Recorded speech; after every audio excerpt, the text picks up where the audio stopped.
आबादी बात नारी की में एक बार फिर आप सबका स्वागत है। मैं हूं रश्मि।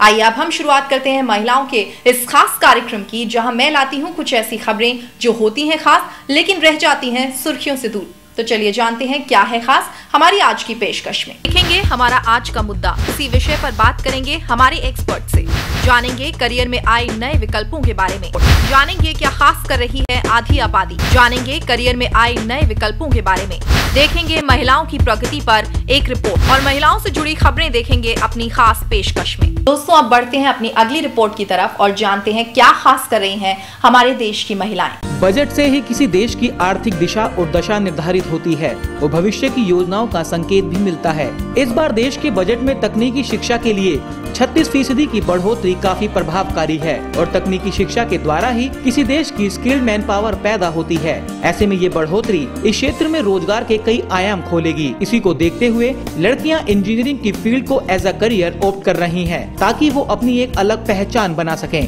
टेक्नोलॉजी के लिए हमारी कंट्री काफ़ी आगे बढ़ रही है, तो उसके लिए काफ़ी सारे स्टूडेंट्स और यंग यूथ चाहिए जो उसको आगे बढ़ा सके, और इसलिए इंजीनियरिंग है एक फील्ड जो बहुत ज़्यादा सपोर्ट करती है as to grow our country. India में बहुत इकोनॉमिक बढ़ चुकी है, बहुत स्कोप है। आजकल लड़कों से कहीं भी पीछे नहीं है लड़कियाँ, तो हमारे और इंजीनियरिंग में तो खासकर तो आगे जाके बहुत सारी जॉब हैं कंपनीज़ में जहाँ हम जा सकते हैं। लड़कियों के अंदर टैलेंट है काफ़ी, आप देख रहे हैं जब से इनको प्रोत्साहन मिला है, चाहे वो शिक्षा के क्षेत्र में हैं, चाहे वो कल्पना चावला हैं, स्पोर्ट्स में भी जो है ना लड़कियों ने काफ़ी अच्छा नाम कमाया है।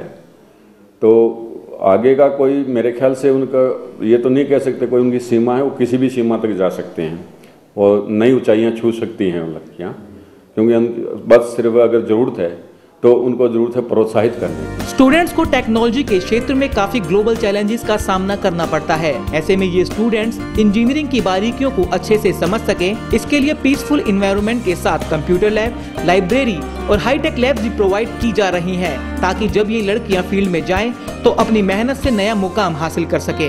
तकनीकी शिक्षा आज भी भारत में कम है। हालांकि तकनीकी शिक्षा हो या कोई अन्य शिक्षा, अगर सही ढंग से किसी पढ़ाई को लिया जाए, पूरी गंभीरता से लिया जाए, तो आज की तारीख में किसी भी छात्र के लिए रोजगार की प्रॉब्लम बिल्कुल नहीं है, बल्कि आज रोजगार बहुतायत हैं। कोई भी बच्चा जो सक्षम है वो बेरोजगार बैठ नहीं सकता। अगर हम अपनी जीडीपी 8 से 9% माने हिंदुस्तान की, आज भी हमारे पास कम से कम 11 से 12 लाख इंजीनियर्स प्रति वर्ष की रिक्वायरमेंट है अगर हिंदुस्तान की बात करें। जबकि हम आज ग्लोबलाइजेशन की बात करते हैं, इसकी 25% और जो तकनीकी छात्र हैं उनकी एम्प्लॉयबिलिटी विदेश के संस्थानों में भी उपलब्ध है। हर फील्ड में लड़कियां आगे जा रही है, जैसे कि पॉलिटिक्स, इंजीनियरिंग एंड बहुत सारे एग्जाम्पल्स हैं ऐसे, और वो बहुत कुछ कर सकती हैं आगे जाके। लड़कियों में एक खास बात ये होती है, दे आर वेरी सिंसियर। उन्हें रिजल्ट से मतलब नहीं होता कि हमें क्या मिलेगा, वो अपनी एफर्ट लगाती हैं हर फील्ड में सिंसियरली, बिना कुछ बदले में सोचते हुए, और इसका नतीजा है कि हर एफर्ट, सिंसियर एफर्ट का रिजल्ट अच्छा ही होता है। आज का दौर है टैलेंट और क्रिएटिविटी का। जो स्टूडेंट्स समझदारी और स्मार्ट वर्क से काम करेगा वही फ्यूचर में सफल हो पाएगा। यही वजह है कि स्टडी के साथ साथ स्टूडेंट्स की कम्युनिकेशन स्किल और उनकी ओवरऑल डेवलपमेंट पर भी ध्यान दिया जा रहा है। साथ ही सेमिनार्स, इंडस्ट्रियल टूर्स जैसी एक्टिविटीज के जरिए उन्हें प्रैक्टिकली ट्रेन भी किया जा रहा है। हमारी क्लासेस लगती है पर्सनल डेवलपमेंट की, और की स्पोर्ट्स भी होते हैं। इंग्लिश स्पीकिंग कोर्स हो गया, मींस की ज़्यादा लैंग्वेजेस मतलब कि सीख सके कंपनीज, जिसे हमें आसानी रहे।